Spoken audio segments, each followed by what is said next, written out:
Hello, everyone. Hopefully, you can see us and hear us. We'll be starting in just a second. We are a little bit early this week, but that's okay. Oh my God, computer. What was that noise? Focus. Those are my phones. And that's a duo. Oh, you changed the It noise on has a your phone. nice, Yeah. yeah. Yeah, I got the same. The Windows Central is now live on YouTube. All So I should mute this, shouldn't right, I'm sending out the tweet.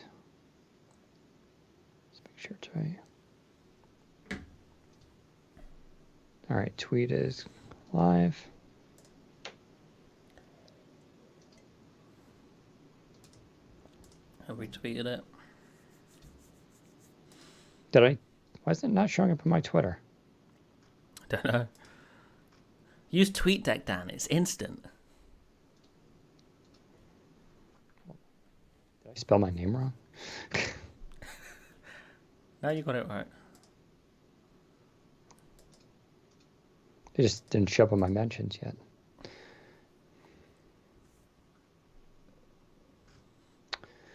Whatever. All right, so I get the notes up. Man, Power Toys has changed my life. I love this program. It's so good. It saved my marriage. Which was funny because I wasn't married. It All made right, me get married. Yeah, Right, I'm ready. I am now recording. I am now recording as well. All right, 3, 2, 1.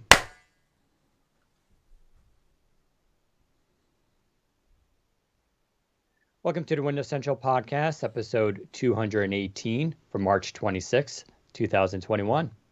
Hey everyone, Daniel Rubino here, joined with Zach Bowden for another exciting episode of the Windows Central Podcast, where we talk all things Microsoft, Surface, Xbox, PCs, gaming, and just all sorts of other cool tech news that has happened during the week. We've got another busy show this week, starting off with the rumors that Microsoft is on a shopping spree again, and this time they have their eyes set on Discord.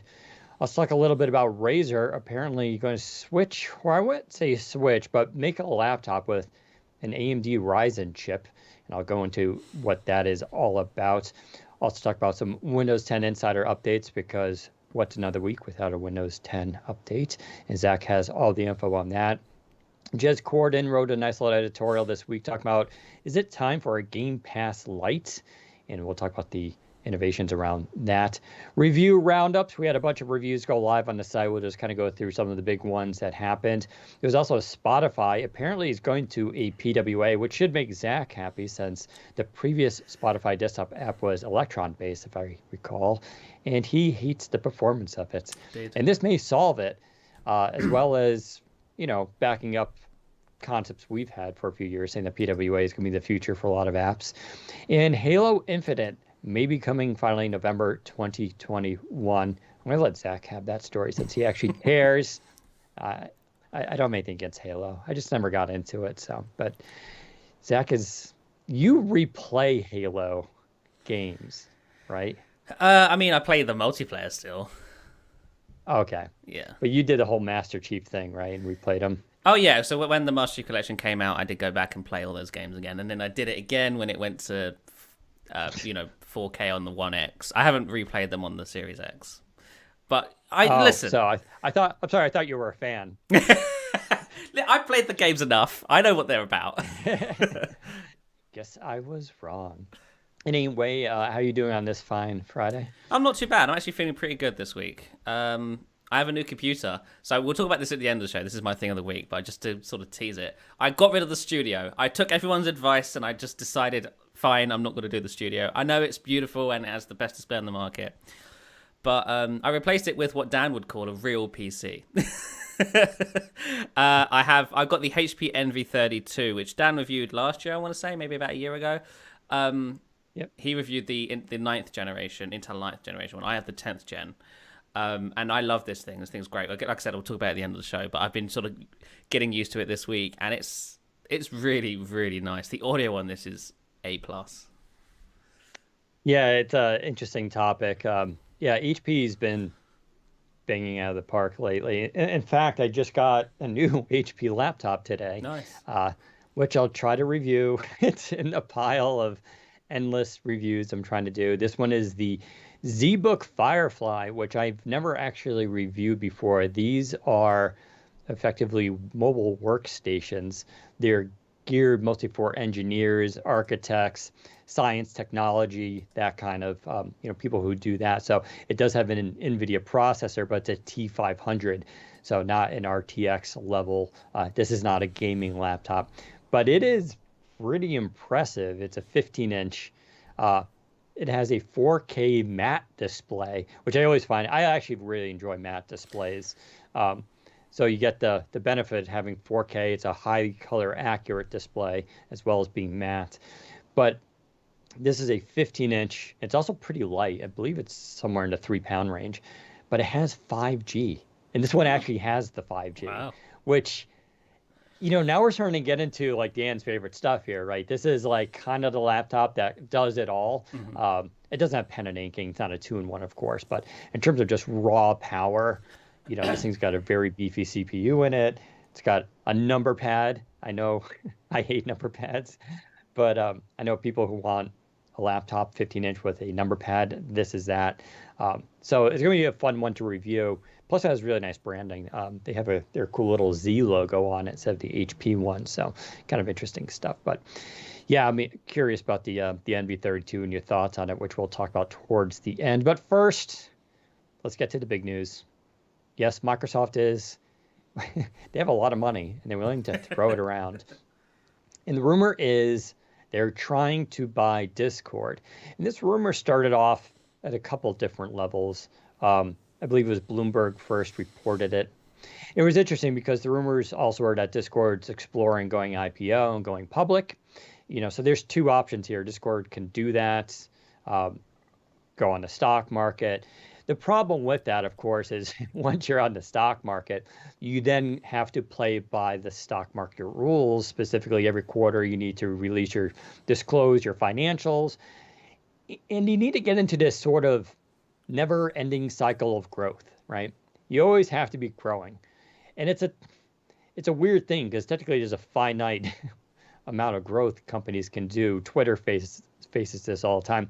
For as big as Twitter seems to be, they're actually not a huge network. They just have high-profile users on their network. But that's one route that the company can go. And that would make, of course, investors happy who have already given money to Discord because, on an IPO, people buy the stocks and then everybody gets their money back and all this kind of stuff. But now it sounds like Microsoft is in talks to acquire Discord between $10 and $11 billion. And that's kind of interesting on a few levels. For one, I believe, correct me if I'm wrong, because you reported this last night, the Wall Street Journal is now reporting that Discord's in exclusive talks with Microsoft, which is interesting just because, like when the rumors of TikTok were going on sale, which whatever happened to that story, right?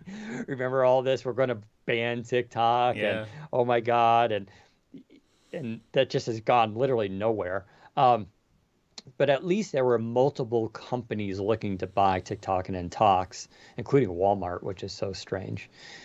But this is like exclusive, which means there's a lot more of a likelihood that this could happen than not happening. Of course, I would attribute that to the price tag. $10 billion is obviously a lot of money. Not many companies have that kind of cash literally laying around to do that. When you go into the 10 billion range, you're talking about the big companies, the FANG group, Google, Facebook, Apple, right? These are the companies that can definitely afford this. And of course, Microsoft is there too. Now let's talk about why we think they want to buy Discord.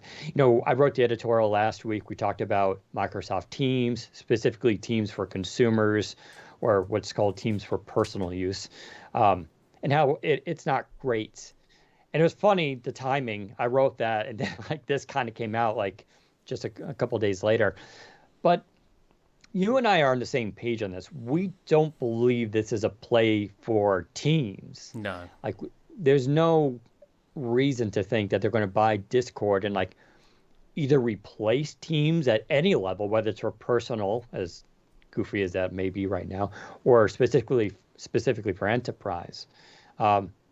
We think, and you and I again agree on this, that this is a play for Xbox. This is an Xbox thing. Sure. So, do you want to share some of your thoughts about that, and like why that is? Yeah. So, along the lines that Dan was just mentioning there, I also don't think they'll replace Skype for this. That there was a conversation that they'll probably just use this to replace Skype, because that makes more sense than Teams, in my opinion. Teams is a very specific product for a very specific market, which is simply enterprise and businesses, and it does what it's built for very well in those departments. Skype, on the other hand, is a much more consumer-facing chat service, and in recent years, it hasn't seen the it hasn't had highs in popularity. It's been sort of forgotten about, I think is fair to say. But Skype is still used by a lot of people. It still has millions of users and is still used millions of times a week. Yeah, it's good. Skype's benefit is it can do desktop or mobile to actual phone numbers. Like, I think people forget that. Like, you can actually set up a phone number to both receive calls, but also call landlines. That's right. Yeah, and that's a big deal for Skype. A lot of people.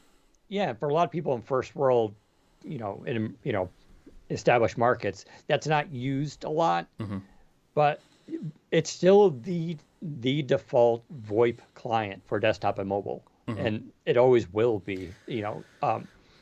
And that's Skype's strength. Yeah, and always will be Skype's strength. And it's important to remember that Discord and Skype are two different products. Yes, they're both chat services, but Discord, if you've ever used Discord, it's not as straightforward as Skype. Skype is a messaging platform that does video calls and texting between friends. You can do group chats if you want. But Discord is more like Slack or Microsoft Teams in the sense that it has different channels. You have different groups within channels, different people, your admins and mods and stuff. It's more kind of like it's a different beast of a chat service. So if Microsoft were to buy Discord and replace Skype with it, I think a lot of Skype users would instantly feel alienated and therefore stop using it altogether, because they're very, very different. Now, going back to why I think they want to buy Discord, I agree. I think it would be to boost their Xbox efforts. Microsoft this week sort of confirmed that they're retiring the Xbox Live branding in some areas and are moving to Xbox Network as the way they're going to phrase Xbox Online services from now on. I can see Discord sitting in very nicely as the backbone of Microsoft's social services on Xbox, messaging, party chat, all of that. In addition, buying Discord, because Discord has millions of users and it's very popular with gamers, Microsoft could integrate Xbox Game Pass into Discord. And that would be a huge platform to get Xbox Game Pass in front of, because, Google does the same thing with Stadia and YouTube. Amazon does the same thing with Twitch. Although I don't think Amazon has a gaming stream platform. But, the idea that Microsoft can get Game Pass in front of more gamers, and Discord can give them a boost in doing that, I think that would be something that they really want to do. I would be shocked if Microsoft buys Discord and dismantles Discord. I would be shocked if they bought Discord and implemented that tech into Teams or into Skype. I think they're very different beasts, products built for very different people, and they will largely remain separate. I would be shocked if one day we see Discord pre-installed on Windows, for example. We don't see LinkedIn pre-installed on Windows.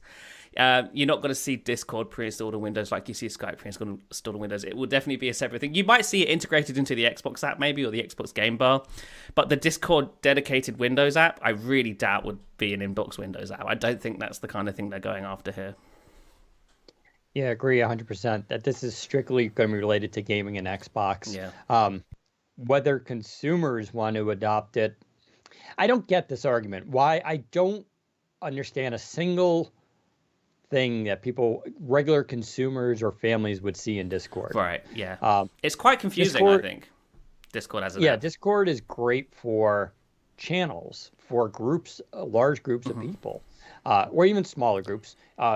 If you do, community things, or you do coaching, or you have a church group, these kind of things, having Discord makes sense. Discord, if you want to talk to family members, it's completely overkill. Yeah. I mean, it's the same reason why I don't use Slack with my family. Right. Or Teams. 'Cause- yeah, or Teams, right? Because it kind of seems overkill for Yeah. that. But there, where Discord is strong, the whole reason Discord exists as a platform today is because of gaming. Mhm. There was also it got into politics too, and there's other uses for it, but it's mostly for these sort of uh, channels and group chats and going out finding other channels. That's a very different system. And Skype, as we were just talking about, Skype is very good for doing voice calls, voice and video calls across the planet.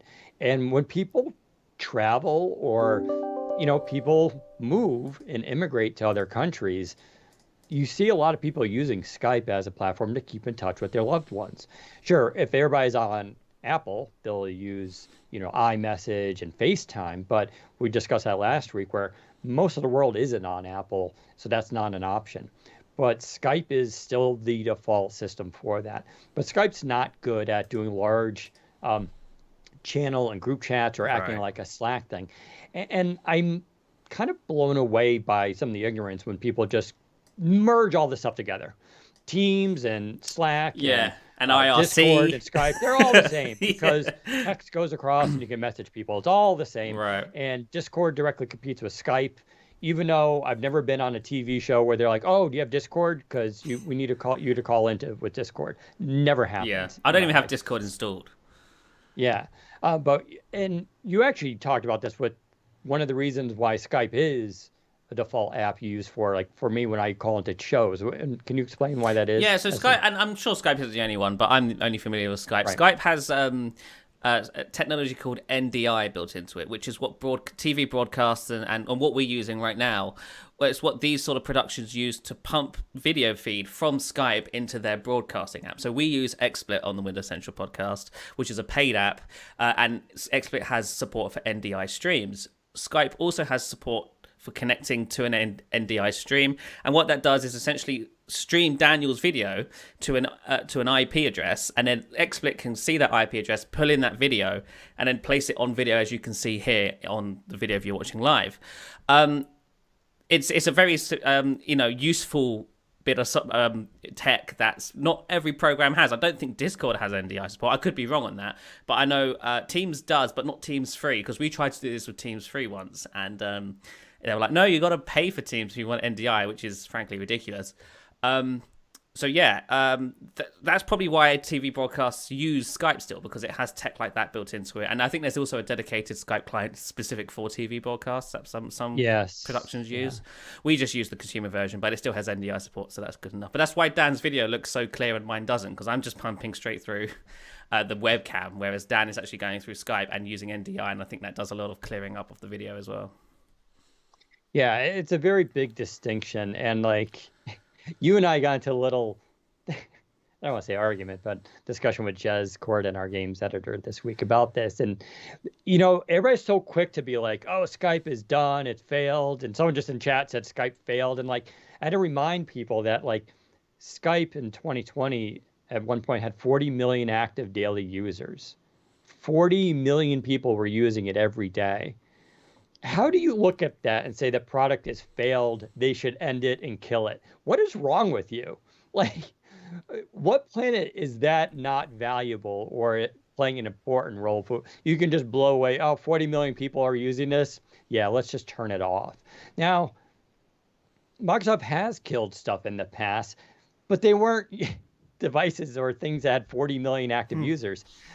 If Cortana had, or the Invoke had 40 million active users per day, they wouldn't have gotten rid of that. Same thing with all the, the thermostat and stuff like that. So this stuff all needs to be put into perspective. But Discord, I could see it definitely being an extension of Xbox and sure, the chat 100%. system on there.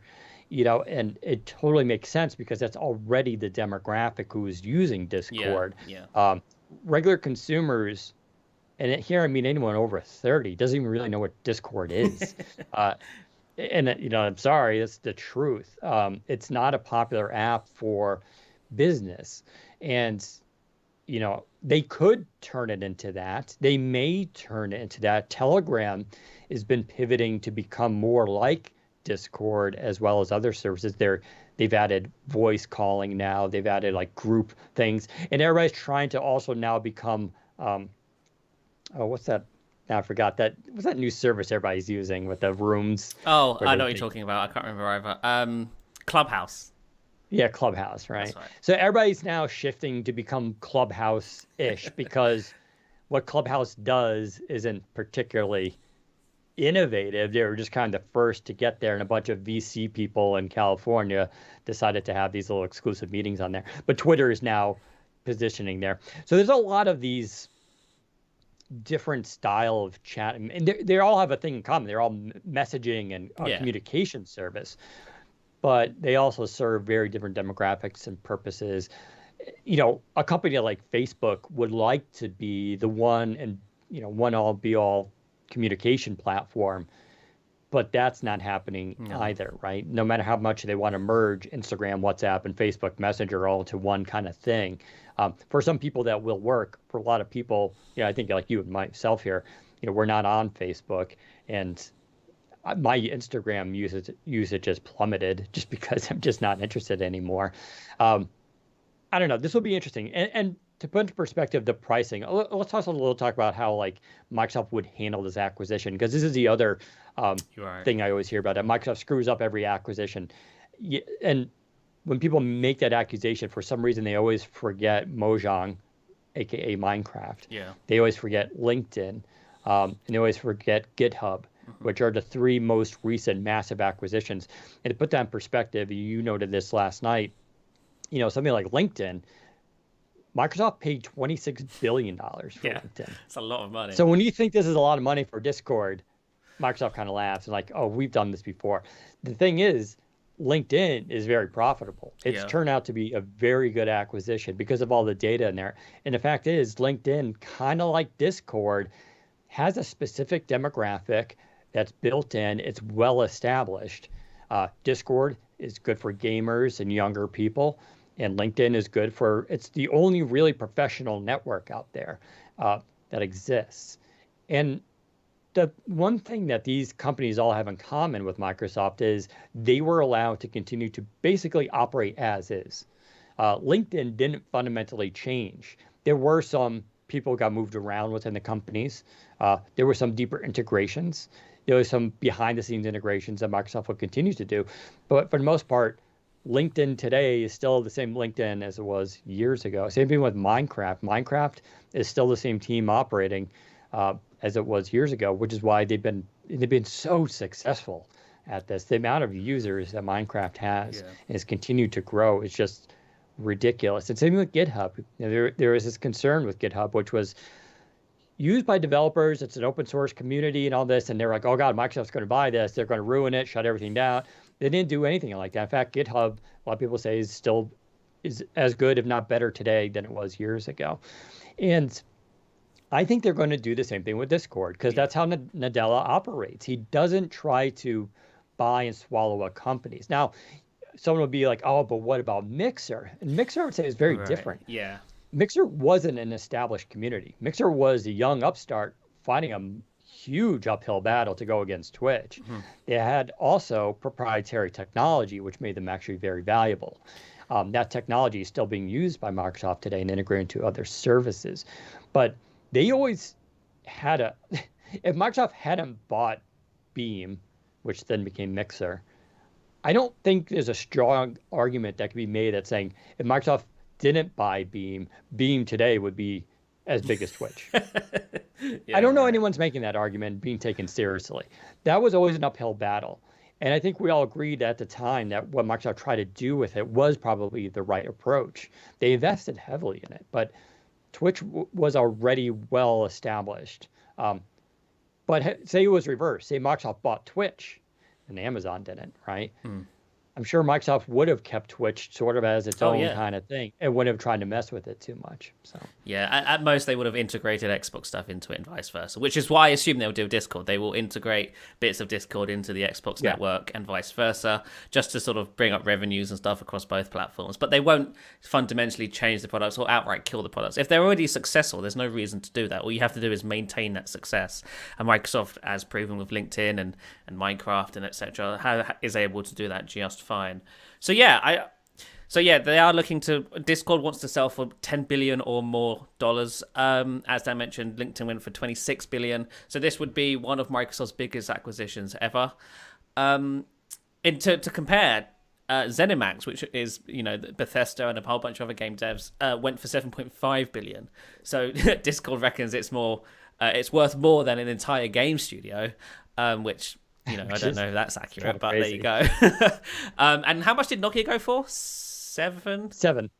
Yeah. Yeah. 6.7 around there. So an entire phone business went for even less than 10 than Discord. So I don't know who values these companies and how it works, but I don't think Discord's worth $10 billion if I personally, but that's not my weird. choice to make. It's not my decision to make, is it?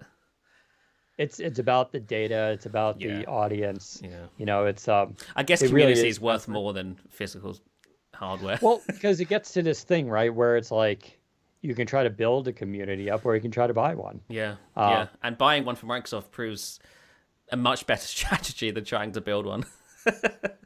Yeah, I mean, and so, like I said, I don't think this has anything to do with just Teams for personal use. I don't Maybe some people will start to use it like that, but it's got a long way to go. Like, actually, I would actually argue here, defend Teams for personal use as being more valuable or interesting for actual families than Discord would ever be. Discord could change that. Maybe that'll happen. I don't think they're going. It would be pretty hilarious for Microsoft to be like integrating Office and like OneDrive and Word. The problem with Discord, and it's not a problem with Discord, but the thing with Discord is that it's very gaming oriented. You look at Discord, you look at the app, you look at their branding. It screams gamer. The same thing is, and that's not a problem for gamers, of course. But if you're a company or if your product trying to expand into sort of mainstream use, that sort of appearance can come off as as the wrong way. Not in a bad way, but like as a normal, like Razer had this problem, right? Razer for a long time were building excellent laptops, but business people were like, I'm not going to buy your laptop because it looks stupid when I'm in a meeting room.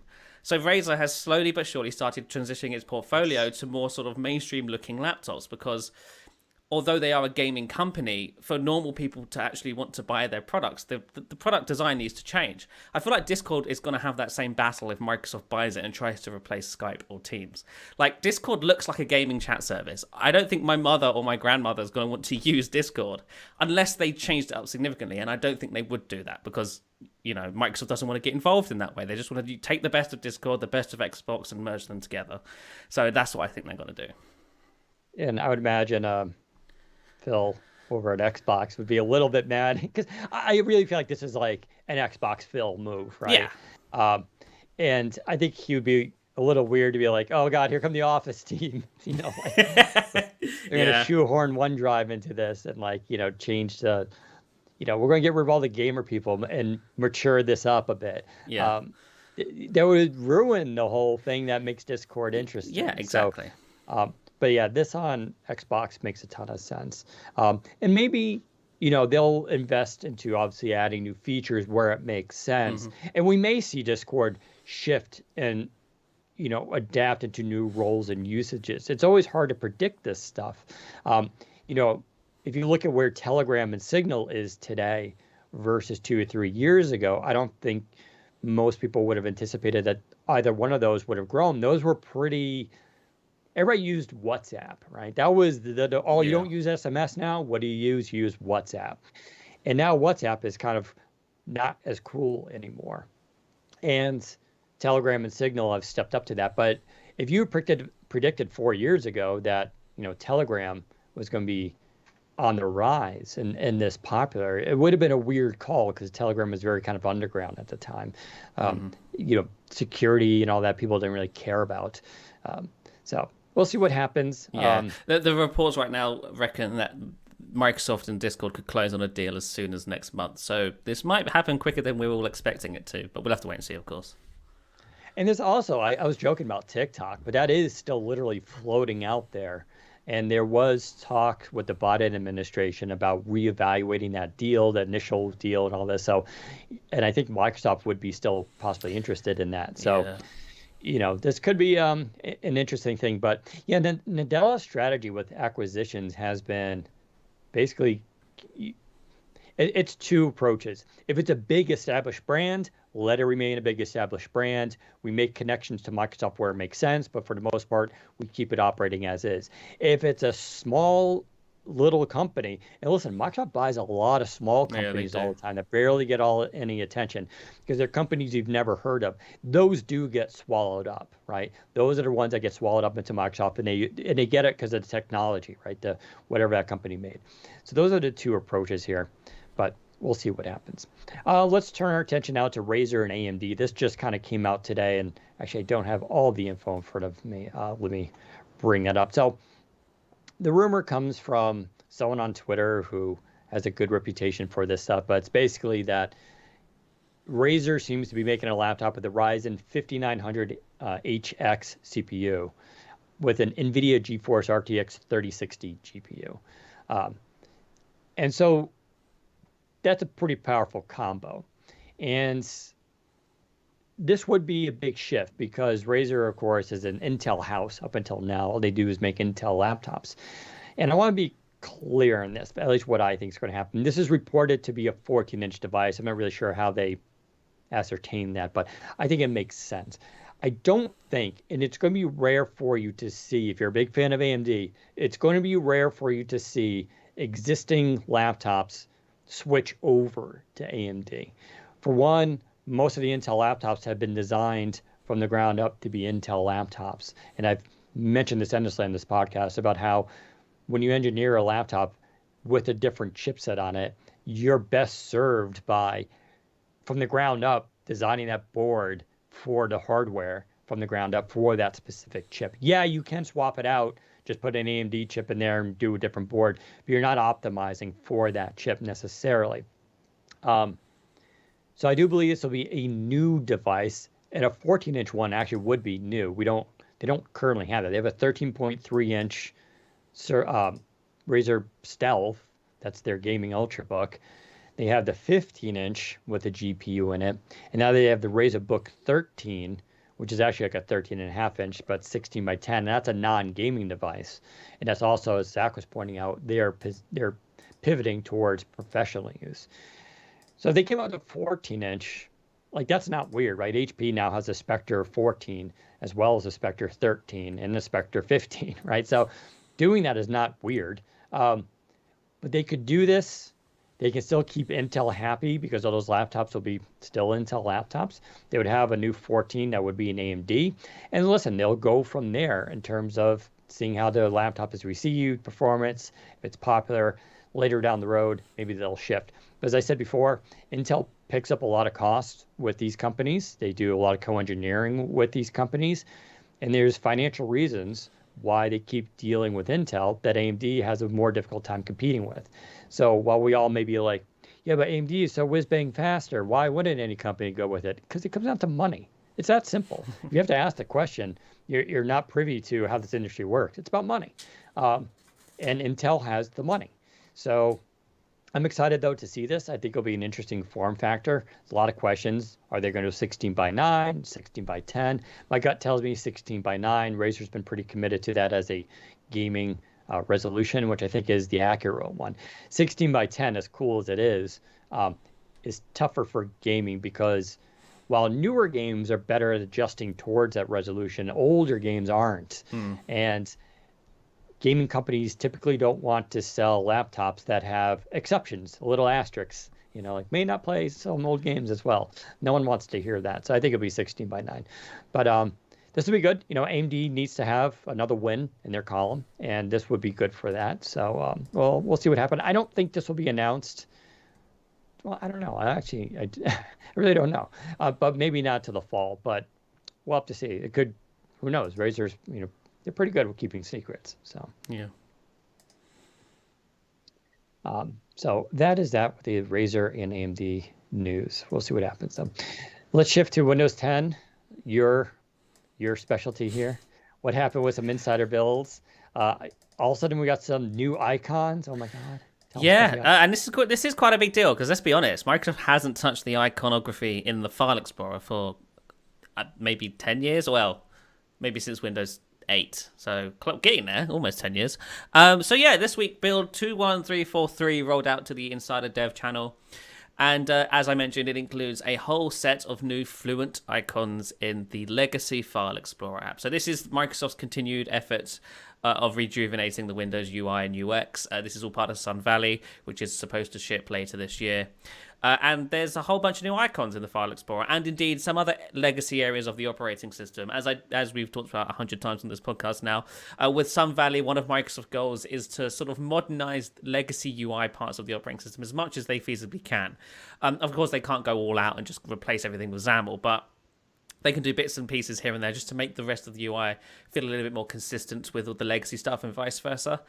So that's what we're seeing here in today's build. So all of these sort of surface level icons have been updated. They're slightly rounder and a little bit more shiny in some places. The angles have also changed as well. The previous icons were sort of angled, right? You saw them at an angled position, whereas these ones are flat, they're face on. Even the recycling bin icon's been updated, which is a big deal for those of us who remember the old Windows 10 days, where they were messing around with the recycling bin icon, and they tried to push out this monstrosity of an icon before they reversed that decision. This new recycling bin icon is actually okay, so no one's complained about it. And these icons also touch things like the legacy the legacy control panel, as well as legacy sort of error dialogues in some cases. It's not everywhere yet. They mentioned specifically in the changelog that there are a lot of icons in Windows, so it will take us some time to update them all, but they've got quite a number of them in this build, so it's nice to see. So yeah, that's the sort of biggest change with this build. And like I said last week, I think this is just the start of some of the File Explorer stuff we're seeing. I think we're going to see some more stuff added to it before Sun Valley is done. The build also introduced an update to Windows Sandbox. They've introduced a new runtime that is designed and optimized for container scenarios. It is lightweight and allows faster launch times for both Windows Sandbox and Microsoft Defender Application Guard. Now, on the surface, this doesn't look like that big of a deal. Essentially, it's just a faster version of Windows Sandbox. But I have a feeling that this tech is also what powers Veil, the Win32 programs on Windows 10X. And if they've improved the container tech and it's faster now, which one of the reasons why we heard 10X won't be shipping with Win32 programs is because performance of the container that ran the Win32 programs was too slow. If they've improved that, maybe this tech will also be used on 10X and improve Win32X as a whole on that platform. So that remains to be seen, of course. As of right now, this is only on desktop because 10X isn't out. But yes, that's something they've introduced in this build as well. Other minor changes, they've renamed the Windows Administrative Tools folder in Start to simply Windows Tools, just them simplifying and modernizing Windows further by making names simpler, which is nice to see. And I think that's all of the notable changes in this build. So yeah, Sun Valley is slowly but surely coming along. We've still got quite a few months before Sun Valley's supposed to ship, so I have a feeling later this spring we're going to have, because for a while now it's been rumored that Windows is going to have an event this spring or early summer, and I think that's where we're going to sort of see Microsoft's vision for Windows and this Sun Valley project. So super excited about that. Bring it to the beta channel. Yeah. Got a few more months. We have to get 21 H1 out first. So, but I've heard 21H1 is basically done, so that will probably ship in the next couple of months. That's not a big update anyway. Yeah. They're focused on Sun Valley internally for the most part. Yeah, I'm running it right now on my main computer. Obviously, it's no issues. But yeah, I think a lot of us are looking for this visual refresh of Windows 10, which has been long promised. But at least it's coming together. Those icons look great. Hopefully, we'll see a little bit more, though. Friendly reminder, if you use Cortana on iOS and Android, this is your last week of enjoying that app, as Microsoft is sending it to the dustbin because, to be fair, they do say, we're shifting our focus to a productivity thing. And, it makes sense in Outlook. And, they give, stuff we've been talking about for a while, but it is no longer a standalone assistant, which, it's a shame. But if Mm. you're still using it, congratulations. Yeah. That's You it's also still probably one using of a the, Windows phone? well, so some people on Windows Phone are still using it I'm too, which is sure. funny. I saw that on Twitter. But yeah, this is for iOS and Android. So that app is being retired.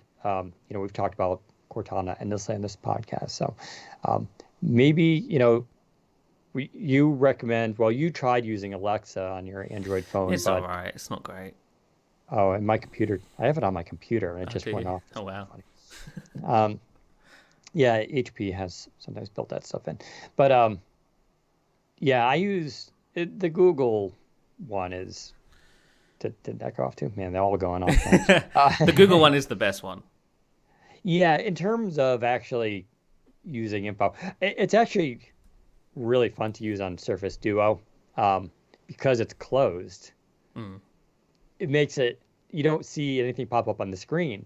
But that's what kind of makes it fun. If you're using either earbuds with your Duo or just without it, you could just still use it and it'll just talk through you can hear it through the speaker, obviously. Yeah, yeah. Or if you're using I do envision a world where you do have the device in your pocket and you just have something like earbuds on and you just use the assistants and it just gives you the info. Um, you still face that eventual issue. Sometimes you want to see, we talked about this with Alexa being why people don't buy. She went off. You've got them all around you. Yeah.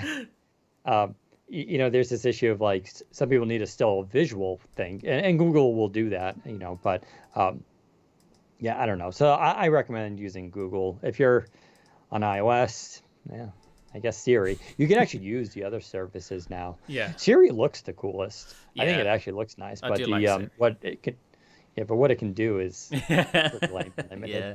So I don't know. I know everybody here.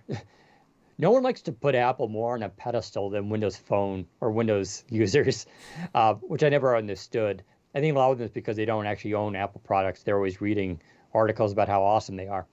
But the thing is, it's like when it comes to AI, Apple is not in the conversation. No. Google is, Amazon is, Microsoft definitely is. No one talks about Apple and AI. They do have AI. Obviously, Siri does some of it, but it's not in the conversation. No one's talking about how amazing it is. Quite the opposite. It's usually how bad it is and how little it can do. Whereas a company like Google, I would argue, is positioned the best in terms of consumer-facing AI. Microsoft is there too, and of course, Amazon with Alexa is doing very well. And then I also don't understand what Apple's play is for the future in terms of cloud computing. Like again, Google, Amazon, and Microsoft are all heavily in the cloud in terms of both um, offering services, but also looking to offload computing to it and using it for game streaming and stuff. Where is Apple on any of that? And it makes me wonder, like, what are their thoughts on these technologies and where they're positioned? Some are really betting. I'm betting in 10 years, a lot of what we know as operating systems will be streaming in some form. I don't know where Apple, like, where they're going to come into that. Are they just going to ignore that whole trend? And, maybe they think everything's going to be powered by the iPhone. And I know that sounds kind of silly, but you could make that argument, right? That could be a strategy that they're trying to play. So we'll see what happens. Intel made some news this week, so it wasn't just all A&D. Intel, is going through some changes, like a teenager.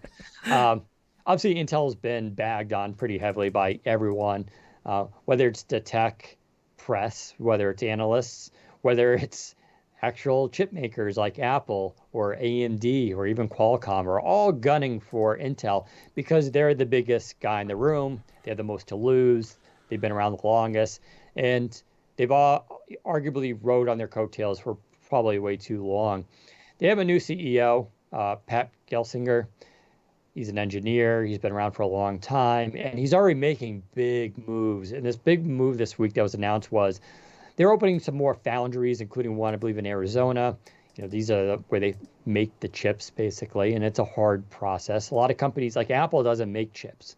Apple designs chips. That's a crucial distinction. Apple, if I recall, relies on Samsung to actually make the chips. Apple doesn't actually own a foundry. They don't make their own Apple chips. They're relying on other manufacturers. Well, up until now, Intel made its own chips. Now they're opening foundries and they're going to be making chips for other companies, which is a good side gig because Samsung has the Exynos processor, right? We've all heard of it. I don't even know if I'm pronouncing it right, but they do make their own chips. They're used sometimes in their Galaxy phones, usually for non-US markets. But you don't hear a lot about it. The company's profile, the company's financials, the company's reputation does not hinge on whether that processor does or does not do well, right? Because at the end of the day, Samsung makes everything for everybody else. They make the chips for everybody else. Yeah. They make displays for everybody else. So they do, they make RAM for everybody, or no, they do SSDs for everybody else too. Like they are in that business of owning the infrastructure to make this stuff happen. And it's a very good position to be in because if their chips don't do well, it doesn't matter. Apple is going to need them chips. So they always have customers. And if you're a betting person looking to invest in companies, microprocessors, probably a safe bet, unless we have an apocalypse. We're going to find microprocessors in everything, which is part of the reason why we're having a shortage issue right now. My car, I think it was something with smart cars went from like regular cars had like 4 microprocessors. Now they're like 50 on average or something like that. Like if you look at how everything, smart speakers, if you look at watches, if you look at, of course, smartphones, if you look at laptops, desktop computers, everything around us, not to mention IoT and devices that are used by companies for cameras and all this kind of stuff, all have microprocessors. So the idea that Intel's getting into this, I would actually argue it's probably a little bit too late, but understand it requires a ton of capital to get involved in this. If you want to know why Apple doesn't make its own chips, it's because it's hard, like to go build these foundries. Like it's billions and billions of dollars. And you have to weigh how much it's going to cost to invest in that versus what you're going to get in return to making your own chips. Whereas a company like Samsung could rent out its own space and be like, we're going to rent this space out. We're not using it right now. We'll make other people's chips. And it's a nice source of revenue. So I think this is a smart move. They've also, of course, talked about expansion of their current foundries, pushing into the 7-nanometer client CPU, codenamed Meteor Lake. I don't even keep track of this stuff. I wish I did. I'm not interested necessarily in chips until I actually have them in front of me, because everything is always like, this is why even with the M1 chip, it's always like, yeah, but did you hear? It's faster. Like, okay, cool. I assumed that was going to be the case. It runs cooler this year. Okay, it's giving you the benefit of the doubt. It's going to run cooler. Yeah. So I'm sure these chips will be nice. But yeah, Intel isn't going anywhere. It's weird that people want to see Intel just die. Like, I get you may want AMD to do well. That's a very fair and legitimate position. They're a fun company, and they obviously have good ideas. Same with Qualcomm. I don't want any of these companies to go away. I want them all to compete heavily because that's what drives technology. Like, if you want the cooler tech, the way you get cooler tech is everybody competing against each other, going at each other's throats to create the best product. There's no, like, I don't know why anyone would want just AMD at the top of the hill. Like, right. We had Intel at the top of the hill, and you could argue that some progress was lost over the years. So I'm actually rooting for Intel here. I kind of hope they do well. And it looks like they're shifting. These are, I think, moves that Wall Street are going to be like taking note of and be like, that's the kind of change we needed to see from Intel. Because right now it just keeps saying, oh, we're pushing back, 10-nanometer manufacturing because of problems. That's not a good story to keep telling. Yeah. See, but next they'll start making T-shirts. Yeah, right. Yeah. It's interesting to see. Like I said, and again, I know Apple's M1 chip is the second coming of microprocessors, and it saved my marriage. It's a good chip. It's a good chip. It saved the children. It's fed starving children. It ended child poverty. I get it. The M1 chip's amazing. But I think Intel, AMD, and Qualcomm are all going to be around making competitive chips. Yeah. and they all have the ability to do something competitive here. If anything, the M1 has convinced all of the chip makers that they need to do better and will likely deliver better as a result. Because for a long while there, in the PC space and in computer chips, everyone was sort of neck and neck, right? You had Intel and AMD fighting neck and neck. So there wasn't really any incentive to really push the boat out and try something groundbreaking. Apple comes along and releases a chip that's up here. Now Intel and AMD actually have a reason to push their efforts to the next level and climb up and try to fight alongside Apple's efforts, which I think they will. I definitely think in the next few years you're going to see chips from Intel, AMD, even Samsung and Qualcomm at that level where they're like, oh, okay, we're all competing on an even level again. And then it'll take one of those companies to push the boat out further. And I think that's just what we're going to see from now on is catching up. We're at the same level. Then someone does something amazing and then everyone else has to catch up again. I mean, everyone is rumored to be working on chips. I mean, Microsoft is rumored to be working on its own chips, right? And some of these will be needed just for servers, just because I made this argument a couple of weeks ago. ARM is better for servers than x86 chips just due to their size. You can just jam more ARM chips into a server than you can x86, saves on space, saves on power, and all that kind of stuff. So I think we're going to continue to see a lot of innovation around this. And don't forget, as it heats up and competitiveness happens, what you always see in these industries is the geniuses behind each product, and there are those at each company, will move around. Teams. Yeah. They get offers. We saw it just a couple of weeks ago, with the ex-Nokia guy who was working on cameras, who went to go work for Apple, then he worked for a different company, now he's back at Microsoft. Like, these people get wooed around, right? And it matters to these companies in terms of the technology they can do and all that kind of stuff. So good stuff. We'll see what happens, though. Intel still has, 8 out of 10 laptops I'm reviewing are still Intel-based. Right. So, that really hasn't shifted too much for me so far. In fact, I've only had a couple of AMD chips. They're great. They're fine. For what I've used laptops for, though, I don't know it's a massive difference. But if you're a gamer, different story. Speaking of gaming, Jess Corden wrote a little fun article this week. Is it time for an Xbox Game Pass Lite is the title. And the argument here is in order to get game streaming, you need to have Game Pass Ultimate, which I think a lot of us would argue is the great deal anyway. It's the one you should be going for, assuming you have an Xbox console as well as a gaming PC. Because that's kind of the beauty here is you just get the entire library. Plus, though, you get game streaming, which is a part of that versus a lower tier.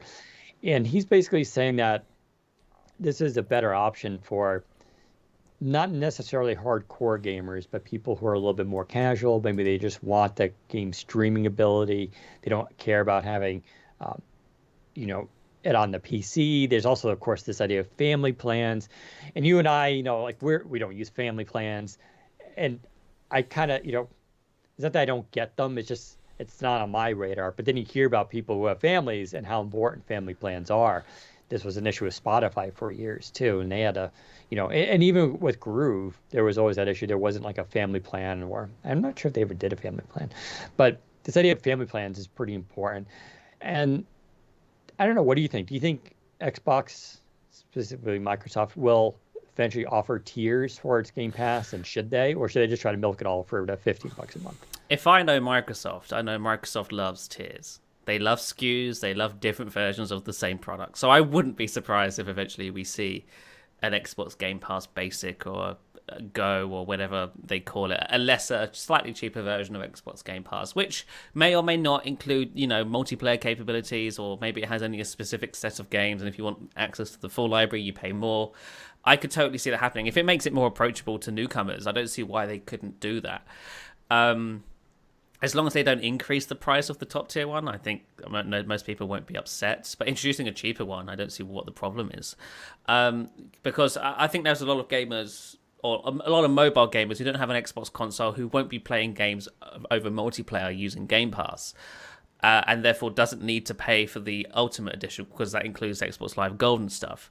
So a version without Xbox Live Gold, which was simply just streaming single-player games, I think could do well if it's $5 cheaper or whatever. That would be a great idea because I know I'm not going to be playing multiplayer games on streaming Game Pass on my phone. I see Game Pass entirely as a platform for playing single player games out and about, not for multiplayer, because multiplayer is a very competitive area for the most part. Not in every game, but if I were to play Halo on Game Pass, I wouldn't be playing multiplayer because I'm not going to do very well. Because just latency and using touch controls isn't. You're not at an advantage doing it that way. But for single player games, it's absolutely fine. So yeah, I could totally see it. I don't see why Microsoft couldn't do it. I think right now, though, I think they're just trying to keep things simple. Xbox Game Pass is this thing. You buy it, here's what you get. And that seems to be proving successful for them so far. So yeah. Yeah, I think there's growth that needs to happen here first. Yeah. And they're already doing well, but the more users join on, the more math. It really comes down to the math too, because it comes down to, licensing. This is the issue with Spotify I always had, where when you sign up for Spotify, you license the entire library of Spotify. Mm-hmm. Yeah. That means Spotify needs to pay for all the royalties. Yeah, it has to pay everyone, regardless if you listen to it or not. Like you could get Spotify and listen to 2 artists, and that's it, right? In which case, you're not getting really the financial value out of it, but that could be the case, right? Or you can buy Spotify and listen to 24 hours a day, every single artist out there, in which case Spotify is probably losing money. And so you need to find a balance with the math and all that. And then Jez also brings up this idea that should Game Pass go to other platforms? I don't see why not. Could is the biggest question, of course. We do believe they should. And we also believe Xbox, Phil Spencer, the head of Xbox, would, if given the opportunity, absolutely do a deal with Nintendo to put this on the Switch, for instance. But then it comes down to how do you navigate that while keeping those companies happy? Because, it's letting the camel in the door, whatever that saying is. Mm-hmm. You don't want to give Microsoft too much platform here because it helps them in the end. But it's going to be an interesting play. I'm pretty positive they would want to, but they need to grow a bit first, let the math work itself out, and then I think we'll start to see then differentiate. But an Xbox Go version, Xbox Game Pass Go, would be an interesting option for those who just want to use this stuff remotely for game streaming. Yeah. We already see that with Amazon and obviously Google because they don't really have physical consoles. But I think that could definitely be on the horizon. But, game streaming is still very early. I'm still blown away. I had someone on Twitter arguing with me about, we should also mention that Qualcomm is rumored to be doing its own handheld device. Oh, yeah, and so it's gonna be like a Nintendo Switch-ish kind of thing. And we've seen these kind of concepts before. Dell had one 2 years ago at CES. Handheld gaming is still a thing.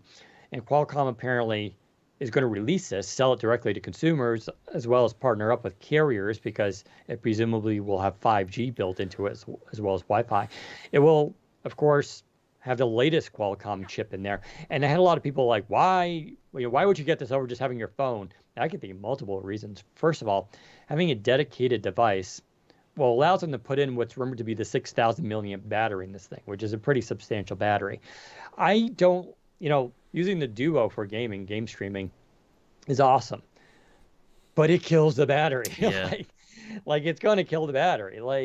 And if you have a charger around you or you're traveling, and it's not a big deal, obviously, but if you're worried about using your phone, it's an issue, right? Having a dedicated device solves that problem. You don't have to worry about your phone. I assume this Qualcomm device will have dedicated actual gaming buttons, which is way better than having touchscreen controls. So that's an advantage in itself. You'd have the form factor be there. The display could be, right now it's depending on the phone you have, you either get the 120 hertz or you don't, but they can kind of tailor that.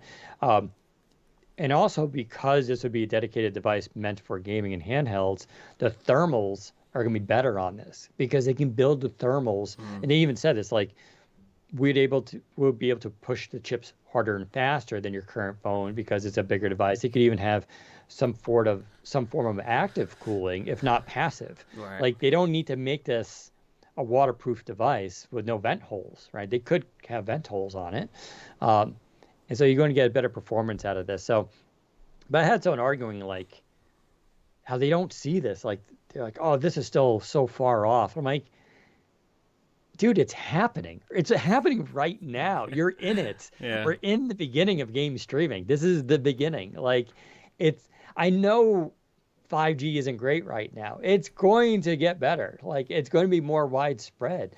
And this device, by the way, from Qualcomm is rumored to be priced at $300.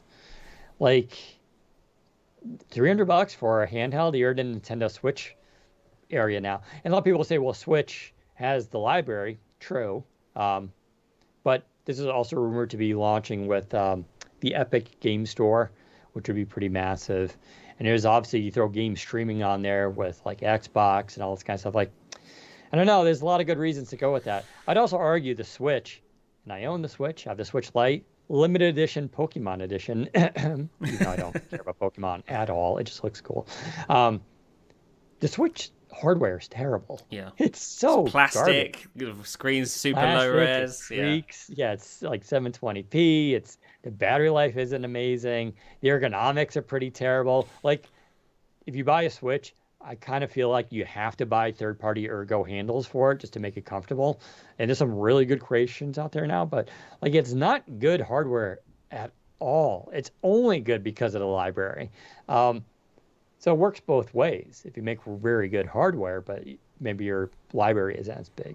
But this would also be geared more towards 20 and 30-year-olds, I would say, than Switch, which tends to go younger. I know some of you are older.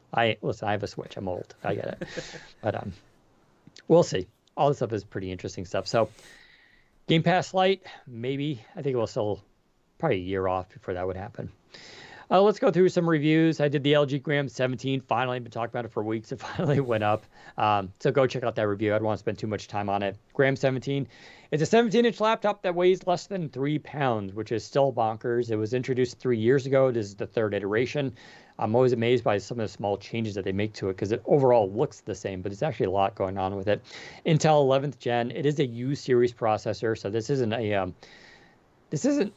right now. What's cool about the 17-inch laptops, if you're interested, they're all very distinct and have specific functions. You have the Razer Blade Pro 17, which is a gaming behemoth. Very powerful laptop. You can get a 4K touchscreen with it, but it's a big, heavy, portable desktop, basically. XPS 17 is a non-gaming version, really aimed at creators and professional users. Also can be very powerful, gorgeous 16 by 10 4K IGZO display. Awesome device. Also weighs like 4.5 pounds.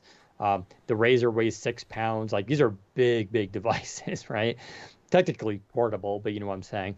And then HP has the NV17, which falls into the more budget category. You can also get it with a good GPU on there, but you can also not. And you can kind of scale it around, all this kind of stuff. So not as fancy, but it has a full number pad and all this kind of stuff. So that's more for productivity usage and a little bit of video editing. And then you have the Gram 17. The Gram 17, like I said, is 3 pounds, a little bit less than 3 pounds. 17-inch 2K amazing LG display. This year it's 100% DCI-P3, which is massive. This is really aimed at people who are photographers and editors and people working in graphic design, even writers, to be honest. Writing on this thing is amazing when you sit behind it. Really good keyboard. Speakers, kind of a waste when it comes to speakers. They're fine. They're just not amazing. Starts at $1,700. Now it comes in all black. It's a pretty rad device. What's really neat about it is it's the only 17-inch you're going to buy that gets all-day battery life. Like, you can get 10 hours out of this thing. Like, you want the irony, of course, is you can't use it like on an airplane unless you fly first class because it's so massive. Everybody, it would be hilarious to bust this thing out in coach because it's just like so big. And it's not big, like heavy. It's just big in dimensions, right? Yeah. Even though it's thin bezels. But if you're, for people like photographers who are like doing wildlife and all this kind of stuff, like if you need to be away from the AC outlet all day, this is going to this will be the only 17-inch that will do it. Most 17 inches, 5 hours if you're lucky, 4 hours if you're using that GPU. But this you can actually get between 8 and 10 hours. So it's a very niche device, but I'm glad it exists. There's no other laptop that has this experience. I love the 17-inch. It takes a while to get used to. Zach saw me using it at a conference.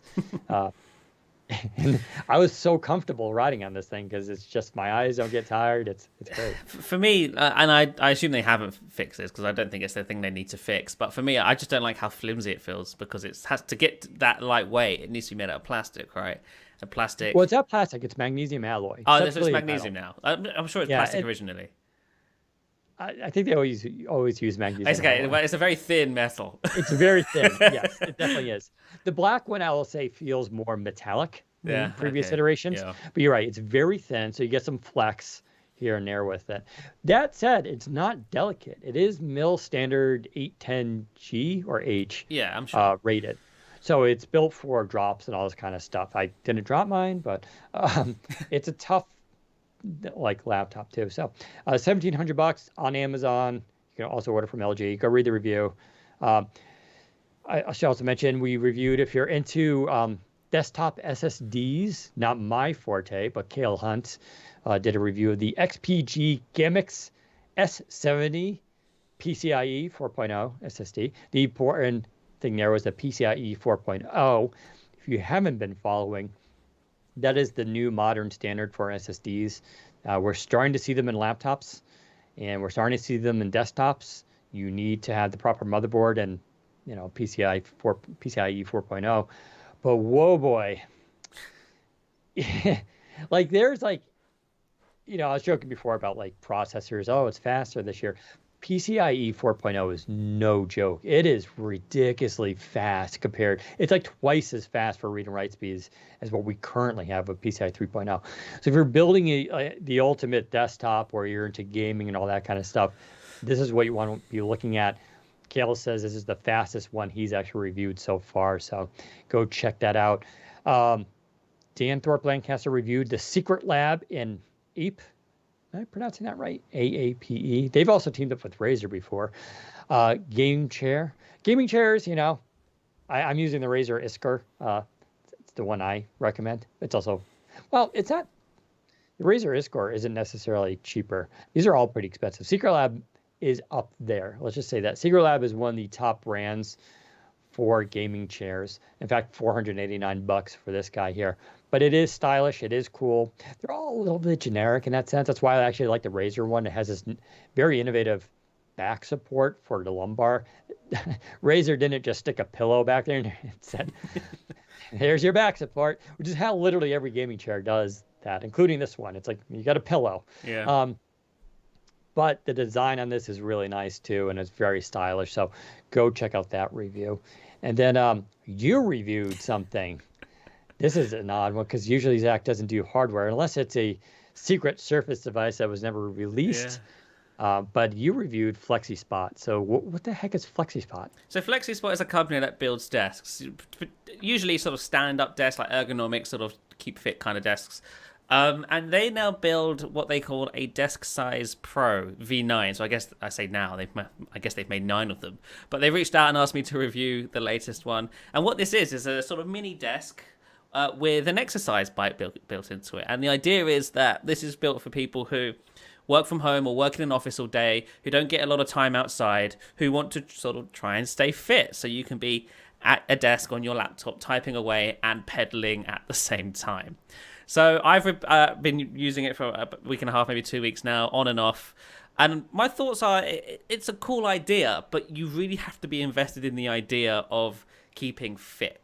Because, at least for me, I found it really difficult to type and pedal at the same time. I found that I would end up just stop typing to just pedal or stop pedaling to type. So I'm not getting the full advantage of doing both at once. In addition to that, Zach also can't chew gum right at the same time. I'm just kidding. I don't know what it is. Like moving your legs and typing at the same time, it's not easy. I'm sure if you train yourself, you can get used to it eventually. But again, you have to really be committed to the idea because for the first couple of weeks, you're going to be struggling to do both.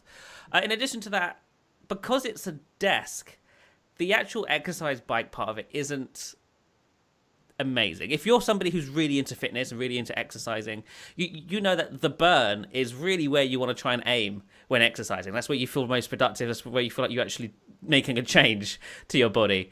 You're not going to reach that on this bike. This isn't a real exercise bike. It's a desk with pedals. So, you know, it has different levels of resistance for the pedals, but you are never going to get to a point where it's super hard to do. So you can't reach that level of, but you can pedal all you want. You can pedal as fast as you want, and I'm sure you'll eventually get tired, but you're not going to be getting that sort of same level of, I'm actually doing some real exercise here that you would get on an actual gym level exercise bike. So what is it really good for? It's good for keeping the blood flowing in your legs. You know, we all read these reports from scientists and articles online that say, you know, sitting down all day is really bad for you. You should get up, you should move around, keep the blood flowing.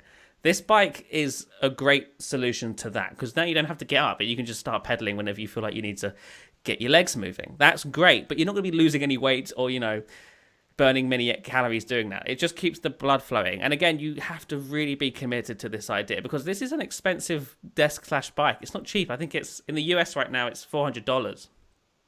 Although I think you get $50 off it right now. In the UK, it's £450.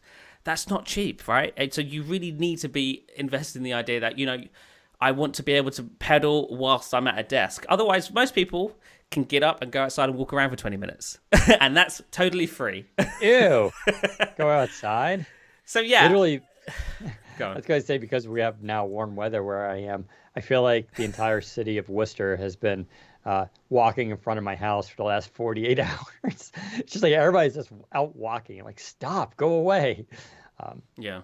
Your review I thought was pretty spot on. You know, you're joking about how difficult it is to move your legs and type, but I can totally see that. Yeah. You know, you and I are both behind standing desks right now, which someone was asking, are we both standing? Yes, Yeah. We both have standing desks. And there's, you know, one of the big trends with standing desks is you get a little treadmill and you can just be walking while behind your desk. And it's kind of the same concept, but I never got one just because I feel like it would be too distracting. I feel like that'd be kind of hard to be seriously riding while you're moving your legs and riding. Sure. It's not something. Go on. Yeah. Finish your thought. Oh, that's great.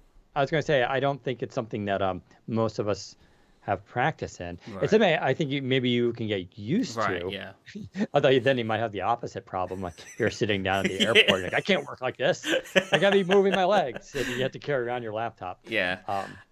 So someone in the chat here says, slow pedaling is actually great to burn calories. It's called non-exercise activity thermogenesis. So yeah, like I said, there are benefits to having a desk like this, because keeping your legs moving, keeping the blood flowing is good for you. It is much more healthy. But you're not going to be, because when I first saw the bike and thought about the idea, I thought, oh yeah, this is how I'm going to lose weight on this thing. But that's not what's going to happen. That's not what's going to happen. If you're not, like I said, that's not what this is designed for. But some advantages to it, some actual positives. Like it's because it's not a bad product. If you know what you're getting into, it's actually, I think, the best one out there of this kind of product. It has a desk that attaches to it, or you can take the desk off and use your existing desk with it. So that's really nice as well. So you don't actually have to use the smaller desk it comes with. The seat's adjustable. The seat isn't my favorite part of the bike. It's actually quite uncomfortable. After about 30 minutes, I kind of want to get off. So you can buy like seat covers for it that make it more comfortable and stuff. The included desk can be adjusted up and down and forwards and backwards, so you can really dial in the ergonomics of the actual design of the bike. And then there's a drinks holder in the middle and a dial which allows you to change the resistance of the pedals. And it comes with like a built-in heads-up display that shows you how many calories you've burned, how many pedals you've done, and all that other usual stuff you'd find on an exercise bike. So yeah, that's my review of the FlexiSport. FlexiSport, like I said, do a whole bunch of different desks. I've reviewed a few of the desks now, mainly their stand-up ones. I think their stand-up ones are fantastic. I really love them.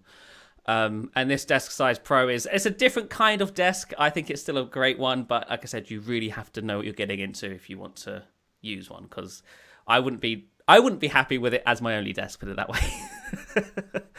Yeah, I could definitely see that. Plus, I don't know how it would fit a 38-inch monitor on it. Right. Yeah, it's a very small desk it comes with. But that's the benefit of being able to use it with an actual full desk if you want to.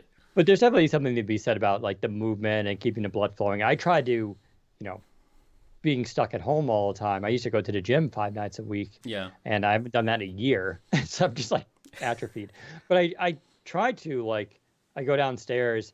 I have those perfect push-ups. They rotate around, um, and I'll try to blast out 80 to 100 push-ups. And I'll sometimes do that multiple times a day, which is a great thing, by the way. If you can like hit 200 push-ups a day, you start to actually get benefits from doing push-ups.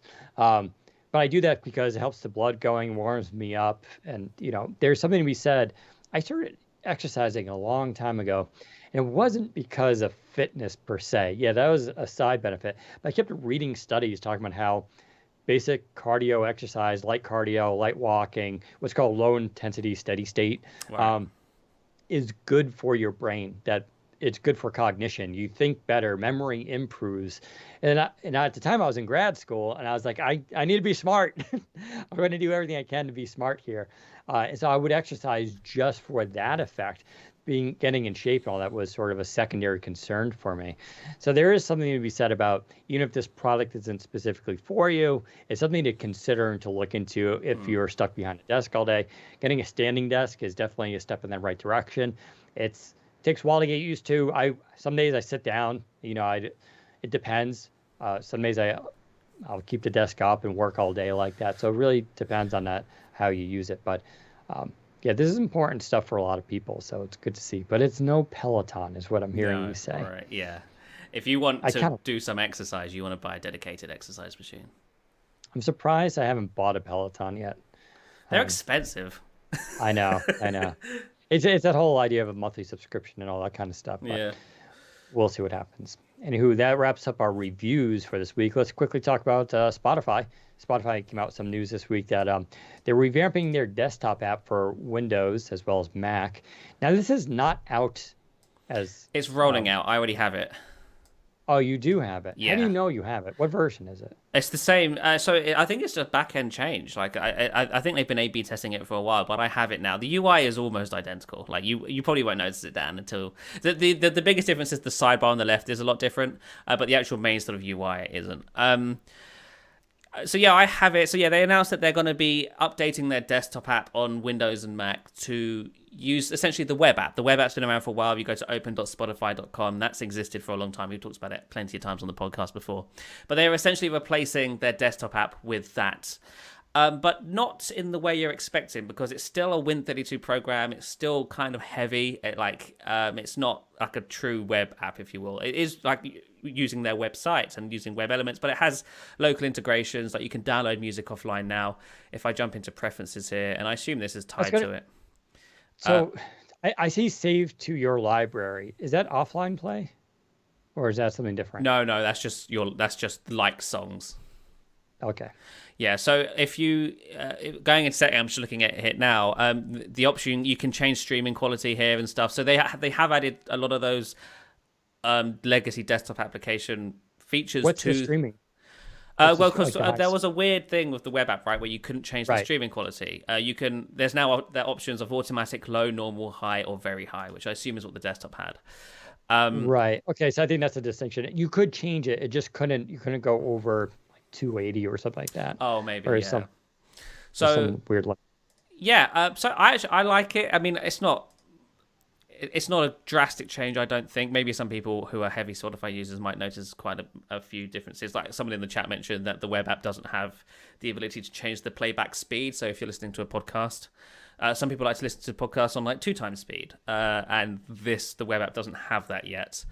But yeah, I think performance is a bit better. I wouldn't say it's drastically improved, because like I said, it's still using the legacy sort of whatever tech they were using before. But it's now just loading up the web page instead of whatever old UI they had. I think we're going to see more apps adopt web views and web APIs and stuff going forward, because it's just easier for them to scale across platforms, right? This one app can now run on Windows and Mac essentially for Spotify, which is a great, resource reduction as a result. They don't have to have two different teams maintaining two separate apps. They can just have one team that maintains the web app, and any changes that go out to the web app go out to all of the clients on any platform as well. So, yeah. Very good. Yeah, I'm trying to look at mine. I don't know what version mine is. I have no idea. I don't see the option to download though. So I guess, although I'm using the I don't know. I can't keep track I'll of this I'll stuff. send a screenshot of mine to you and see if you can match it up. Yeah, because I think the old version had friend activity on the right side. Is that? That's still there if you want to. I'd turn that off, but you can put that back if you want to.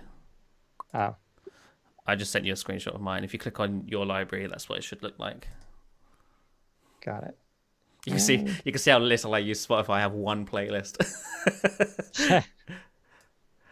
Yeah, I don't think I'm on that version. Yeah, it's rolling out, so if you don't have it yet, you'll get it in the next few weeks. Very cool. Well, you don't have the Pro X anymore, right? No, it's cool. Listen, I cannot believe that the Pro X is shipping right now with a graphics driver that doesn't render the cursor when you click on the start button. It's insane.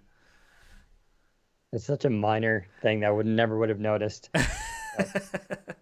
I'm curious now how Spotify is going to play on it, because that was, if I recall, one of the main reasons you didn't stick with the Pro X. Yeah. Well, now you can just install it through Edge, and you're basically at feature parity, assuming the web app actually has the offline playback support. The Edge version, the PWA version, had the mini player.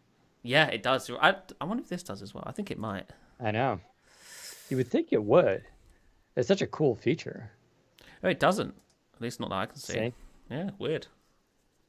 Very weird. Well, we'll see what happens with that stuff. But web apps are the future. Yeah. Halo Infinite, November 2021. That's November this year. So there were some rumors this week about this. Did you see the story? Yeah, briefly. So the sort of in and out is that a voice actor who was working on the game or hired to work on the game sort of revealed that he's been told that the game will come out in November 2021, which I think is kind of what we were expecting, because November 2021 it's holiday season, but not only that, it's also 20 years since the first Halo. So it's a nice round number and a nice way to celebrate Halo by releasing the latest one on the anniversary or around the anniversary of the first one. So yeah, Halo Infinite, possibly what a November. Cash grab that's going to be. Yeah. No. They're going to make, of course, if it's the 20th anniversary plus this new game, they're going to make like special limited editions of the Series X. You've got to remember, this is Xbox's biggest game. It is, right? This is without Halo, there is no Xbox, right? You've got to remember that. Like, Master Chief is Xbox's mascot, and so Microsoft will push out. So I mean, we kind of saw a sort of half of their marketing campaign last holiday, because that's when the game was supposed to come out, and they had already made deals with sponsorships and whatnot. So those Taco Bell ads. Yeah, those went ahead. Those Halo Infinite ads went ahead regardless, because that's when they were supposed to go ahead. So we're going to see that again later this year, I assume. So that's going to be super fun. I think also Steve Downes, who voices Master Chief, sort of said the same thing, that he's heard that the game will come out in November 21. The game's basically done, right? I think at this point all they're doing is polishing and just making sure the product is ready for day one, which I think is obviously the best thing for Halo at this point, because it is their flagship product for Xbox and it needs to make a good impression. Because if it doesn't, we're going to see another Cyberpunk 2077, and that's not good for anyone. It reminds me, I wonder if that game has recovered. I haven't seen much published about it. No, me neither. Oh. I'm sure there's going to be lots of Taco Bell ads for Halo, because Xbox and Taco Bell go well together.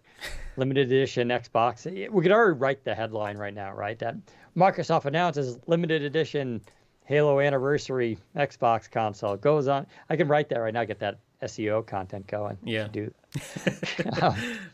Well, there you go. I'll give Halo Infinite a fair shake. As Well, you're jumping in on the 6th game in the installment, yeah. I assume I don't need to necessarily know the backstory. Well, no, I don't think so, because 343 have said that they're trying to position this game as a jumping in point for new players. I don't know to what extent they can do that, because I guess this is the 6th game in the series, but I'm guessing there's ways around it. Got it. Very cool stuff. We'll, of course, have more on that now. Let's turn to, we're wrapping up the podcast towards the end here. The thing of the week, I actually don't have one, because apparently I didn't do anything this week. Did you not watch the new Justice League? I still haven't. So my best friend came over. It was his birthday. And I was like, he hadn't seen Tenet yet, and I own that in a 4K. So I was like, well, we could watch Tenet or we could watch Justice League. And Tenet is like a little over 2 hours, but Justice League is double 4 that. hours. And we're old enough now where it's like, I told him 4 hours. He's just like, I don't know. Yeah. That's a commitment. I'm like, well, I got pretty good reviews, but he's like, that's not a selling point. Like pretty good reviews for a 4 hour movie, right? I was all for it, but he's more adult than me in the sense that like I stay up to 2 a.m. every night. He has to actually get up like at 6 in the morning. So, Yeah. he can't like 9 o'clock at night, he starts petering out, which is kind of funny, which is what happens, folks, when you get older. So I have not watched Justice League yet. I will. I'm not a fan of DC. I actually kind of hate DC No, movies. yeah. The exception being, I'm very excited. They just dropped the trailer today for Suicide Squad, directed by James Gunn. I love James Gunn. He's one of my favorite directors. I think he's just a good dude. He's really fun on Twitter. But he did, of course, Guardians of the Galaxy. Yeah. I think that guy can really pull off an ensemble movie. So if you've never seen Slither, go watch that. Just go through his old movies. They're frigging awesome. So I'm going to give that one a fair shake. And I like The Flash. I've always liked The Flash. I haven't watched the TV series. That's on my Netflix, I believe, or whatever to watch. And I'm interested to see him in this movie. But that's about it. Yeah, I actually liked the Flash in Justice League. I liked him in both versions. I know a lot of diehards don't really like how his character is portrayed. He's a little bit mumbly and sort of antisocial and stuff. I kind of liked it.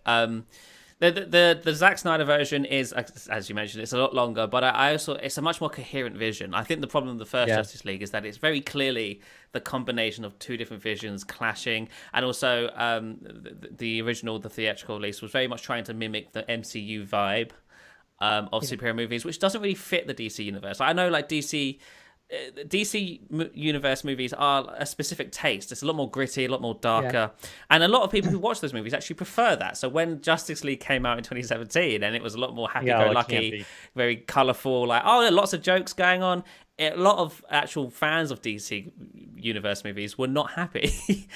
So this one sort of rectifies that. It's a lot more darker. Also, I don't know why he's decided to do this, but the film's in 4:3. 4:3. Why would you do that? I have a great 65-inch TV and I'm only watching 30 inches of it. There were some funny pictures of someone who had like a 42-inch ultra wide. They're watching the movie and it was just all black bars on the side. But I think I'm fascinated with how movies are made and how like editing is everything. Like that's what they teach you in school. Like editing, you can film whatever you want. The way it's edited is how you tell the story, and it's insane to think that Justice League 2017 and the Justice League that just came out are supposed to be the same movie. But if you've seen both of them, you know that they're not the same movie. The Zack Snyder version is so different in so many ways. I won't spoil anything because there are spoilers. If you've seen the first movie, there are spoilers for this second movie. It's incredible how different this movie is. So if you're interested in like how movies are made and stuff, I definitely recommend watching this one just to see the difference, the stark difference between them, and how editing is everything, and storytelling, and how the story goes a different direction because it's a different director. And I guess they're using the same footage, right? I don't think they went back and filmed any new stuff. Maybe they did. They did. Okay, yeah, because I know there was a big budget for this, but I thought that was mostly CGI because there's a lot of CGI in this. But yeah, I liked it. Henry Cavill, he redid some of his Superman scenes because there was that controversy with him with the mustache, and they had to CGI out the mustache. And I think they were able to reshoot a lot of that stuff, so that wasn't an issue. I'm going to check it out. Rewatching, so we ended up not watching that. So, right. It's not on our list. We did watch Tenet, which was my second time. I love Tenet. I get the people I don't get Tenet. I get the overall gist of it, but I get lost on the details as most people would. And I don't find that problematic or it bothers me because I love David Lynch movies, which you ever seen a David Lynch movie? You rarely get it, right? There's more of a theme that's being told. So but I thought Tenet is just it's amazingly shot. The music is great. The acting is phenomenal. It's really cool concepts.